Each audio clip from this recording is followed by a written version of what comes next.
This is the season that Dan and I have been anticipating from the very beginning.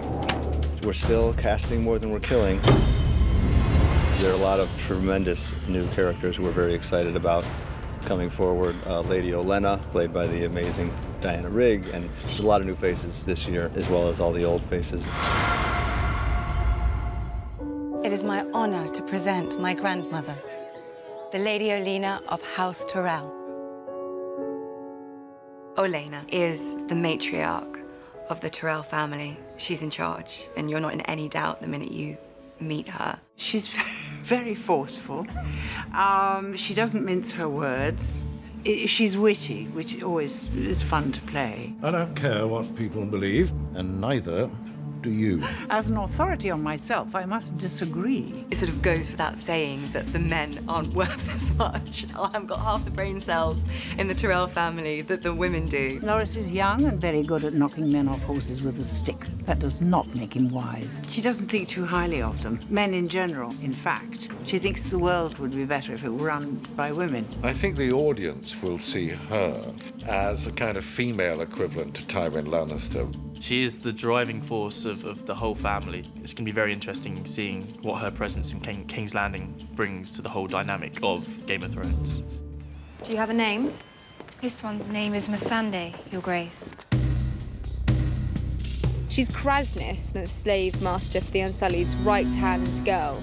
Master Krasnis says you cannot afford this. She's incredibly intelligent and can speak every language under the sun. And Dany sees how useful she'll be, but also sees, I think, a lot of herself in her and can kind of see that it's a young girl who's capable of much more than the position she's in. Missandei's very clever. She's very intelligent and she's a good girl. She's a kind, gentle one. Valar Morghulis. All men must die. But we are not men. Yeah, girl power. That's kind of been our themes throughout the scenes. We've been like, you know, promoting the girl power a little bit. So. Don't look so grim, Jon Snow. Man's really likes you. You'll live another day. The person that he's expecting to meet is mean and fierce and deadly, and the person he actually meets is all those things, but in a much more intelligent fashion. Mance Rayder is somebody who comes from a similar background to Jon in a way. He was an orphan where Jon was a bastard. He was also a member of the Night's Watch who gave up the Black for a different way of living. Why do you want to join us, Jon Snow? Know your enemy gives you a big advantage in any fight. So Mance is perhaps the most dangerous king beyond the wall to arise for hundreds of years. And he's arisen just at the time when the Night's Watch is at the weakest. You know how I got 90 clans to march together in the same army? I told them we were all going to die if we don't get south. Because that's the truth. Mance, who was one of the Night's Watchmen, has now gone over the wall, and he's gone to the side of the Wildlings, which are kind of like a scattered tribe of people, and he's trying to unite them all because he knows that there's a bigger enemy. This chicken eater you thought was king is Tormund Giantsbane.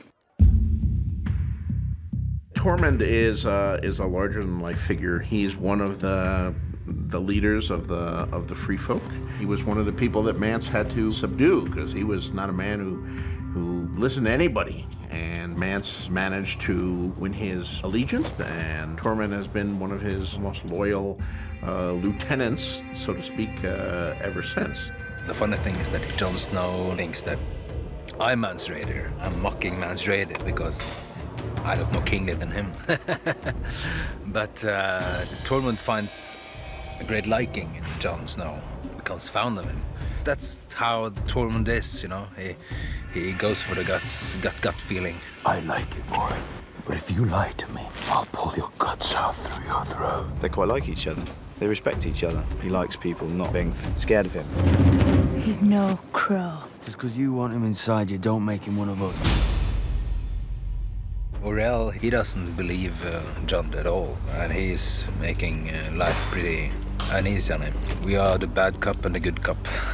Of anyone that Jon's met through this series, the person he wants to put a sword through most is Orell. What's wrong with him? He's a warg. He is a wildling walk, which means he can put his consciousness into the consciousness of an animal. The animal that I can do that with is an eagle. And so I can then go on reconnaissance flights and then report back. Not another step, boy. I'm unarmed. My sister carries the weapons. Jojen comes to kind of help explain what's happening to Bran. You can get inside his head. Only when I'm asleep. Well, that's how it begins until you learn to control it. He's starting to try and control his dream, but that's what he needs Jojen for, to teach him. He gets called a little grandfather because even though he's kind of young and kind of slender, he seems very kind of wise and old. Isn't he ashamed, your brother, needing you to protect him? Some people will always need help. That doesn't mean they're not worth helping. Osha, I think her relationship with the Reeds and particularly Mira is quite prickly at first. They're from very different kind of worlds. They're very suspicious of each other. It's funny because they're very similar in a lot of ways. For instance, Osha and Mira are both looking after these, young boys with the sight, and they're both kind of very protective of them. Rob tells Catelyn they will be travelling to River Run, which is their family seat. Once they're there, she reacquaints herself with her uncle Blackfish and her brother Edmure. People had been calling me Blackfish for so long, they don't remember my real name. I'm called Blackfish, and I'm covered with scales. I would describe the Blackfish, first of all, as being a hugely experienced warrior. I think he's fought in every possible situation. He's hugely respected by other men and other warriors. But he's also a man committed to his responsibilities within family. Don't call him nephew.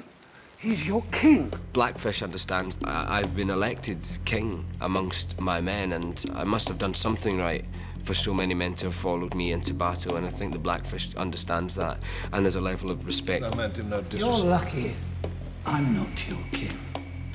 I wouldn't let you wave your blunders around like a victory flag. Edmure is younger than Cat or Lysa and was the little baby in the family for a long time, and to a certain extent was spoiled, coming along late as he did. And he's still trying to prove himself. I would describe Edmure as being an extremely irritating human being. Constantly lets me down, the family down. On the face of it, he's a tall, straight-backed, soldierly-looking guy who messes up quite a lot. I'm sorry. I didn't know. He's sort of outgoing character. He's sort of quick to temper, quick to humour, but maybe not the most sort of contemplative character. So, yeah, he tends to get himself in some hot water.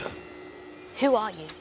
Thoros of Myr. Who do you fight for? The Brotherhood without banners. He is a Red Priest. He was a kind of cynical member of the clergy who went through the motions but didn't believe it, and then something miraculous happened, and he's a firm believer. Brotherhood without banners, well, they stand out in the context of the series just because they're kind of good guys. They care about the people and they care about the atrocities that are being committed and want to do something about it, and so their intentions are really honourable. The Lords of Westeros want to burn the countryside. We're trying to save it. And they come from all sorts of backgrounds, and they've there's Stark deserters, Baratheon deserters, and Tanners, and, they're a kind of hodgepodge. And Beric is our leader. Beric Dondarrion, you're fighting for ghosts. That's what we are. Ghosts. Waiting for you in the dark. You can't see us, but we see you. These guys live up in a cave. They're guerrilla fighters. They come out and they strike like lightning. Any oppressive force that is in the land, they'll go out and teach them a lesson. But the night is dark and full of terrors. We're very excited about the way that new blood shakes up the picture and changes things for the people who we've already come to know and love.